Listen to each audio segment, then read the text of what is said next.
Well,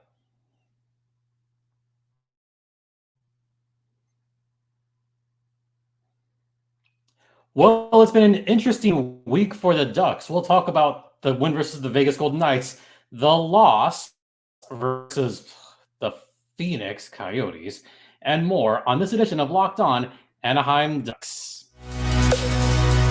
You're Locked On Ducks, your daily podcast on the Anaheim Ducks, part of the Locked On Podcast Network, your team every day.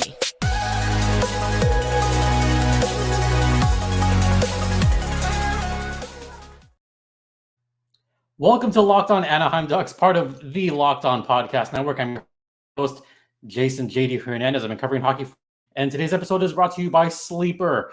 Download the Sleeper app and use promo code Locked On NHL to get up to $100 match on your first deposit. Terms and conditions apply. See terms of use for details. So we're going to start off a little bit unorthodox here. So as you might notice, I'm kind of holding the camera because I just wanted to show you this cuteness because I think after Friday's game against the Coyotes, we need a little bit of cuteness. So I just thought I would share this right here. This is Zuri, and this is what she does sometimes. She just kind of like,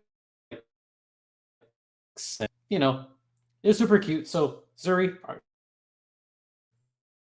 she's not awake right now, but this is what a normal recording looks like. She's sitting there being all cute, and we are back. So if you'll just indulge me for a second while I put this back. There we go. All right. So we've got a bit to talk about here.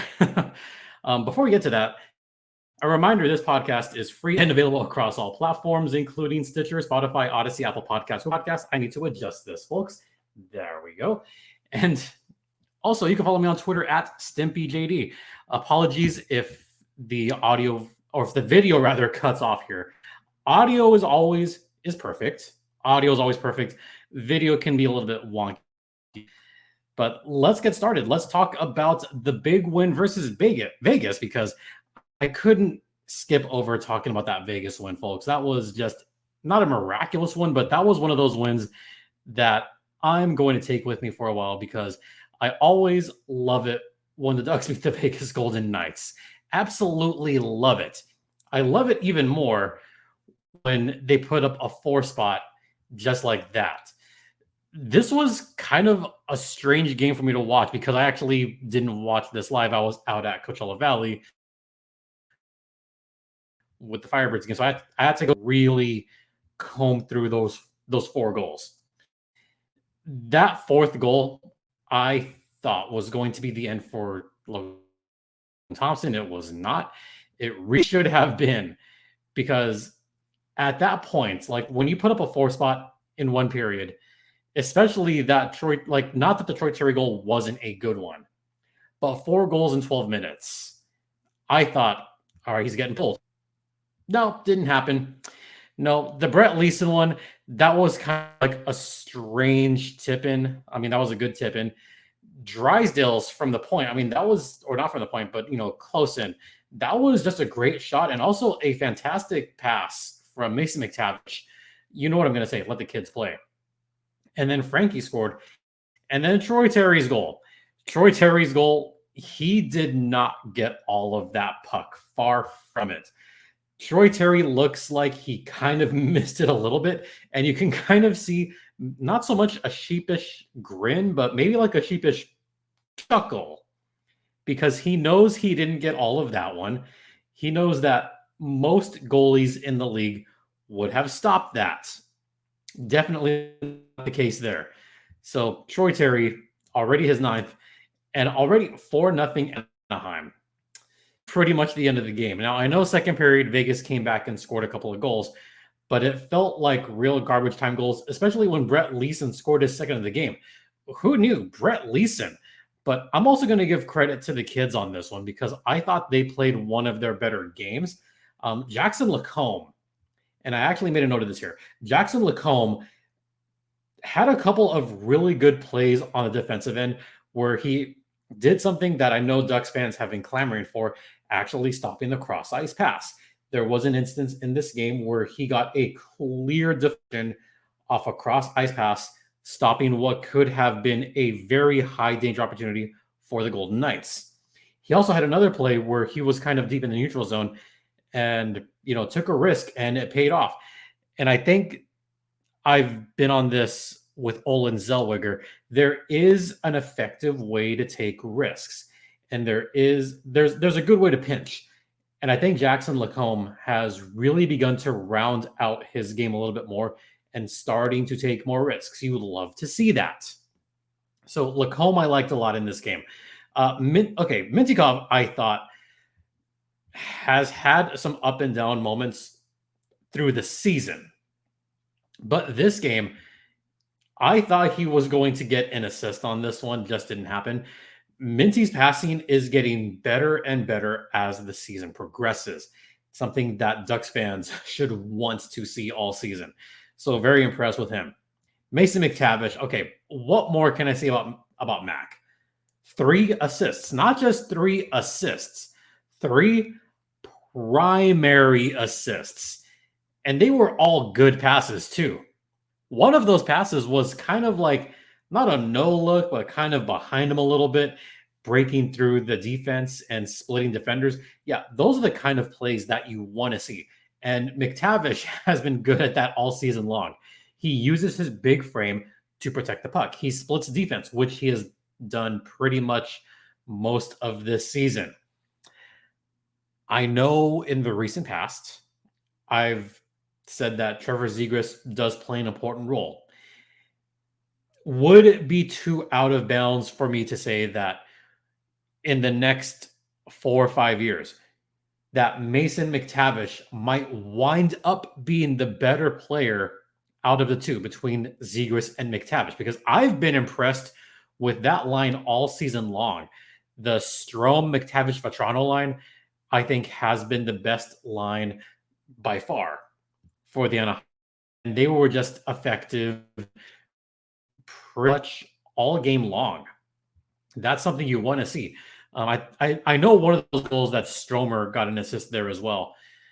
But, the Terry line starting to pick it up a little bit too. Terry starting to come a little bit alive lately.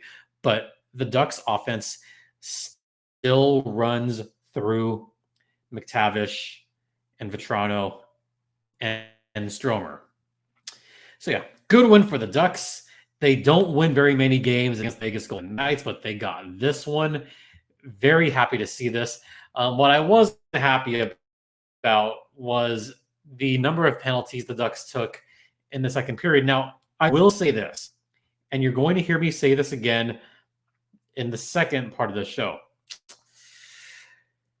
The reffing for the Vegas game and the Coyotes game, yeah, I could definitely see the point where Ducks fans are saying, hey, the refs have it out for the Ducks. It became a little bit more evident in these couple of games. There was a couple of soft calls against Anaheim that I thought, maybe not a penalty there, probably not. And the one that Vegas got, yes, it was an obvious penalty at the very end. But there was a couple that I think the refs may have let go. I mean, penalties were 5-1 against the Anaheim Ducks. Yes, taking too many penalties again. I know. Yes, the Ducks allowed another power play goal. I know. But this was a game where I kind of said, yeah, maybe the refs have it out for the Ducks. But to be fair, the Ducks aren't exactly helping themselves here, because they did take a pretty bad delay of game penalty. McTavish just like hurling one over the glass. That one wasn't a good penalty. One of those hooking penalties that was called, not so much. The other one, okay, maybe. But the Ducks still aren't helping themselves a whole lot in that regard. But a win is a win, especially against the Vegas Golden Knights. Love to see it. All right, we're going to head into the first intermission. I'm going to talk about the last game against the Coyotes. You can tell I'm not going to be happy about this, but because, as you saw, I have a dog down there, I'm going to keep it civil and keep it light and not be too yelly and too ranty. I'm going to try to remain calm talking about the game against the Coyotes. We'll get to that after this first intermission. Stay locked in. Now, a brief word from AG. Okay, here's why I gave AG1 a try. I gave AG1 a try because I wanted better gut health. I wanted to, boost my immune system. I hate taking pills and vitamins, and I wanted a supplement that tastes good.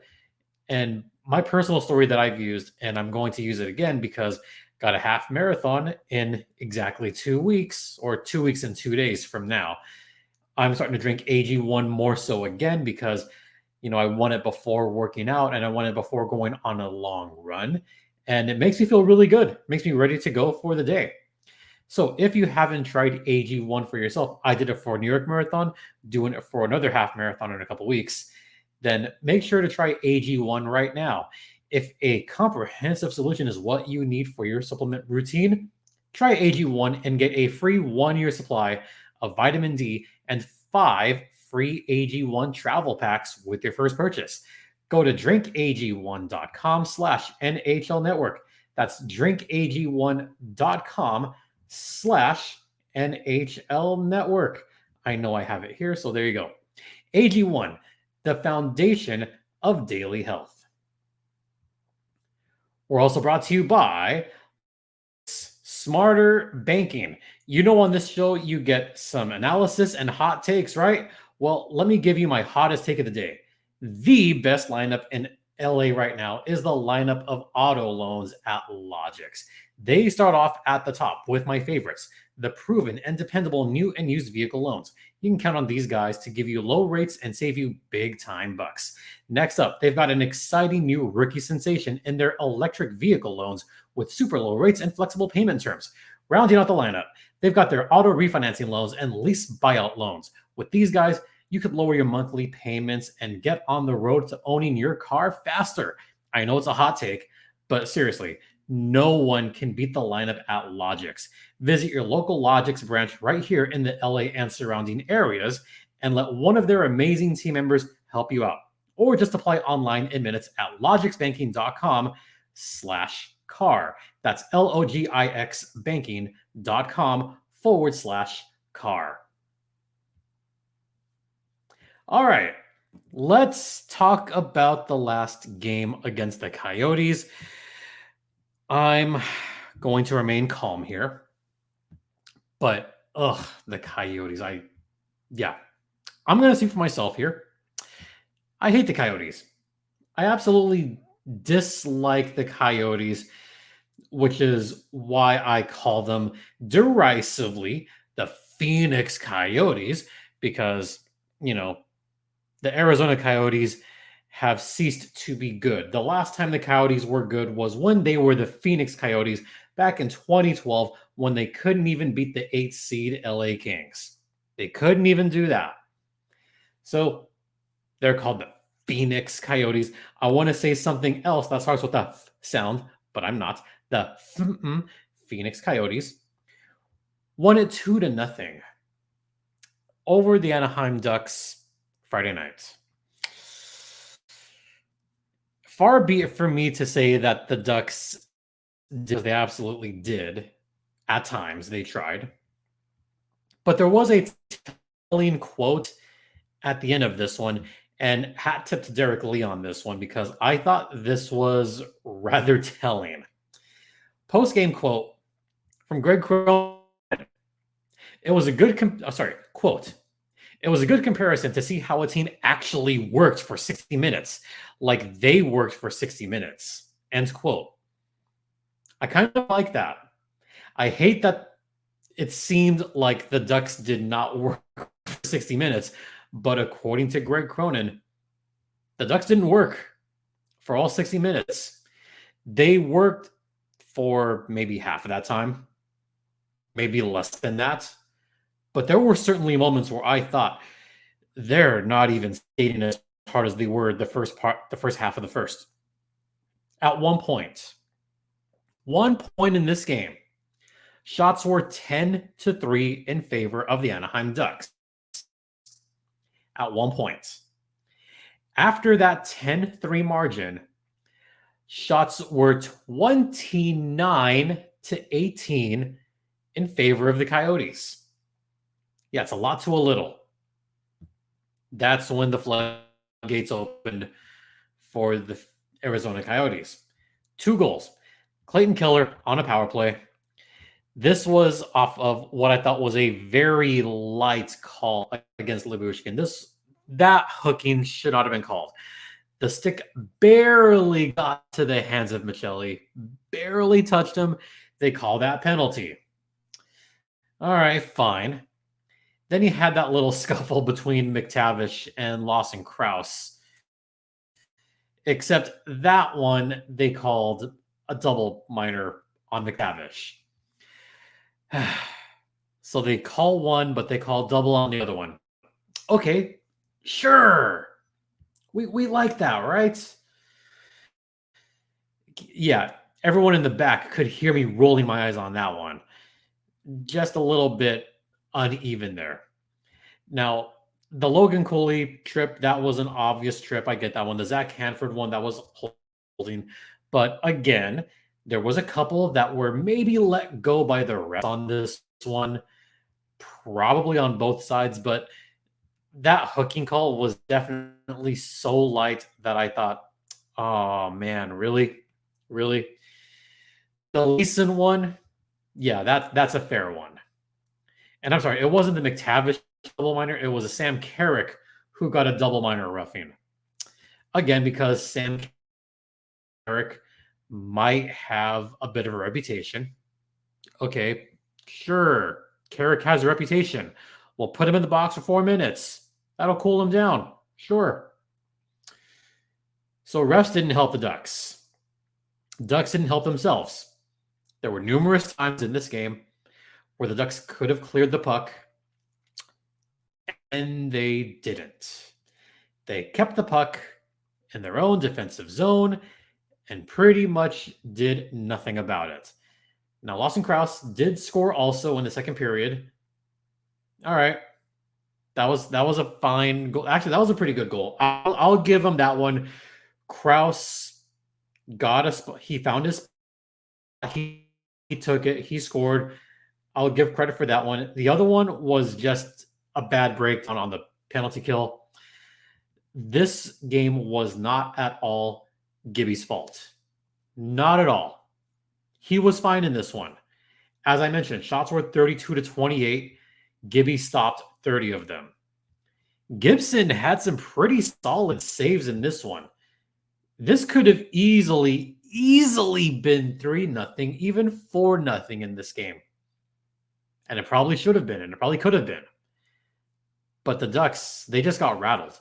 And the biggest reason they got rattled, and I know I'm going to prattle really long here, the Ducks have a tendency to let the Coyotes get the best of them. This has been the case for the last 2+ seasons. Going back to the Trevor Zegras Michigan goal in Arizona, the Coyotes have fought back. There was that horrible incident against Troy Terry, that abysmal incident that I still hate that even happened.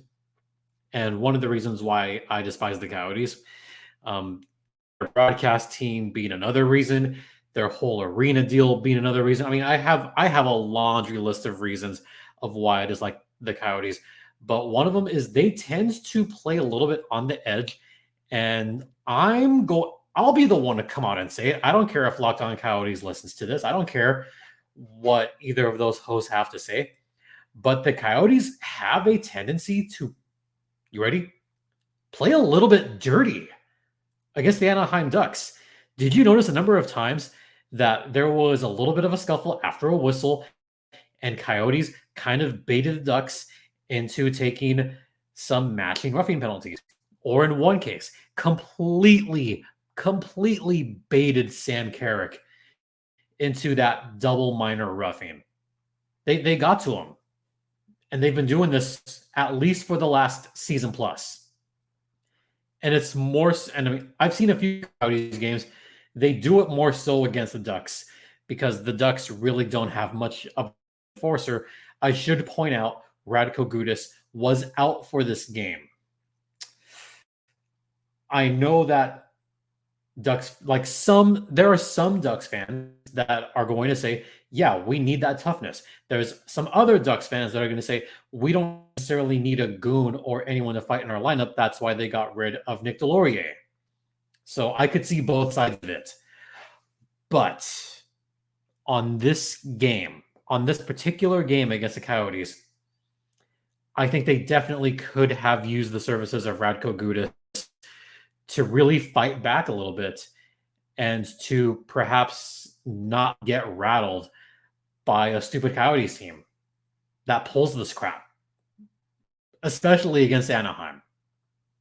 So I think that's what bothered me the most about this game, is a lot of the little things that refs kind of turn the other way towards, and they get away with that. They totally got away with pulling that crap in this game. Absolutely did not like it. All right, we are going to head into the second intermission.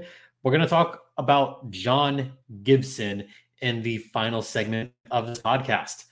We'll get to that on the other side. Now, a word from Sleeper. All right, you've heard me talk about Sleeper before. It's about the halfway point in the season, Ducks fans. And regardless of where the Ducks are in the current standings, I got to remind you that you could win big by playing daily fantasy hockey on Sleeper, the official daily fantasy app of the Locked On NHL Network. And you know what?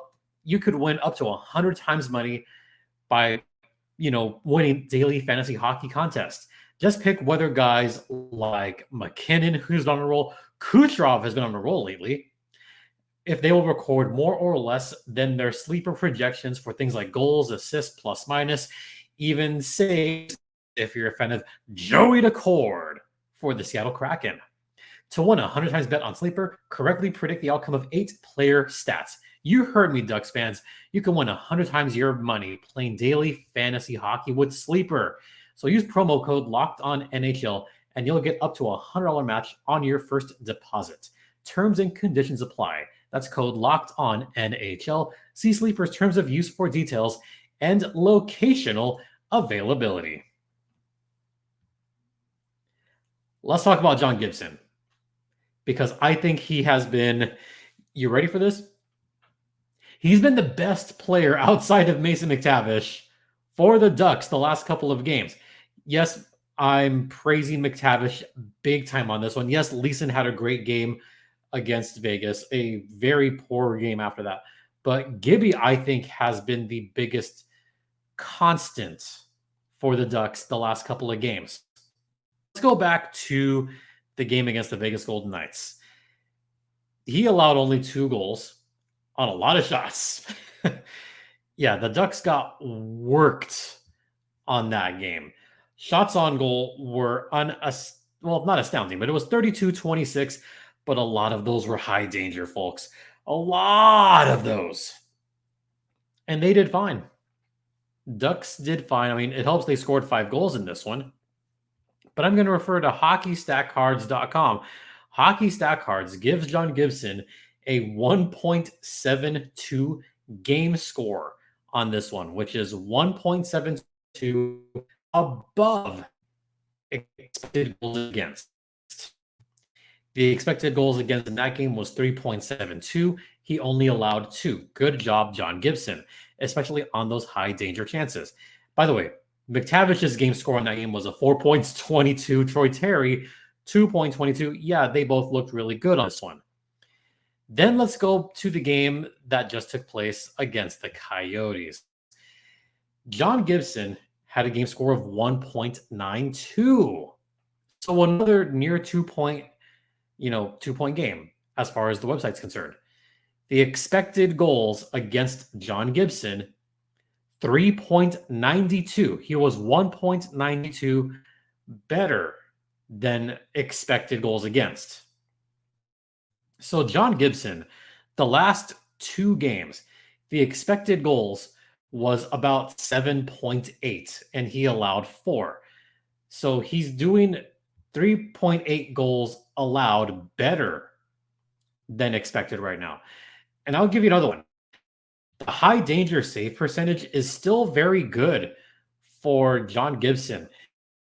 He has, I think, had the biggest issues with the defense in front of him this season. It was worse last season, but it is still very good right now. In fact, I'm going to take a quick look at Natural Stat Trick because that's another one of my favorite websites out there. And Stat Trick, rather, I think has been very good at showing some of those other stats like high danger, save percentage, etc.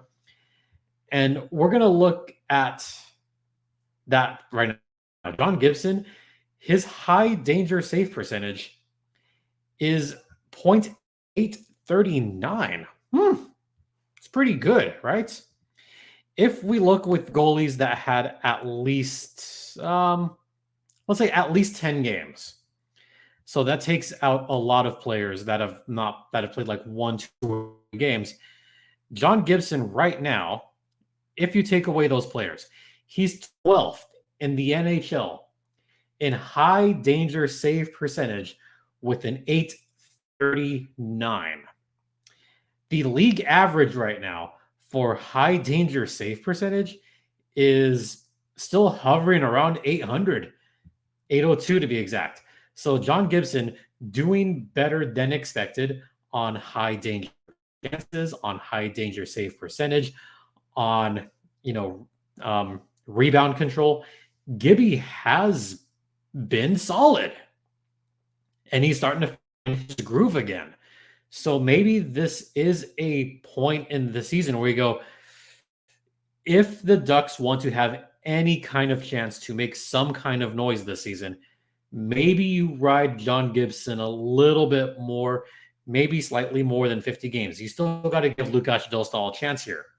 But you cannot deny that Gibby has been good. I should point out Dostal has been good in that category too. In 15 games, Lukáš Dostal's high danger save percentage is 8.42. Yeah. However, the expected goals against Lukáš Dostal is a little bit lower than John Gibson. So Gibson, just in terms of expected goals against, has been better. Save percentage and high danger save percentage has been very good for Lukáš Dostal. I still would like to see Dostal get a few more games, but maybe riding Gibby isn't such a bad idea right now. And maybe you ride him the next couple of games. Let's see what happens. I mean, he's allowed 2 goals in one game, 2 goals another game. He just got no run support or no goal support in the game against the Phoenix Coyotes. So hopefully the Ducks can score at least a couple of goals in this one. And maybe, in the words of Greg Cronin, play for all 60 minutes. That's all I'm going to say. All right. That's going to do it for this podcast. Thanks for listening. Thanks for watching. For those of you watching, sorry about the technical glitches there. Don't forget, this podcast is free and available across all platforms, including Stitcher, Spotify, Odyssey, Apple Podcast, etc., etc. You can follow me on Twitter at StimpyJD. The show's Twitter is at LO_Ducks. You could email me at lockedonanaheimducks@gmail.com. Once again, thank you all for your support. It's greatly appreciated. For Locked On Anaheim Ducks, there we go. I'm Jason JD Hernandez saying have a great rest of the day. We will be back tomorrow, by the way. Please remember to be safe out there. Be kind to one another. And Ducks fly together.